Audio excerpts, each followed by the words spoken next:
Nama saya Syahinuddin dari grup Purakan dari Taman Desa FIA 778. Saya ingin pertama sekali ucapkan terima kasih kepada management ERA kerana telah membina satu tim yang baik, satu agensi ERA Malaysia yang sangat baik.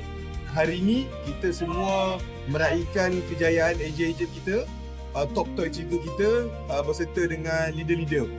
Okey, jadi saya sebagai seorang Group Sales Manager GSM dalam ERA Taman Desa ingin mengucapkan terima kasih banyak kepada management ERA serta partner-partner, director, principal kerana telah memberikan yang terbaik kepada ejen-ejen semua di dalam agensi ini.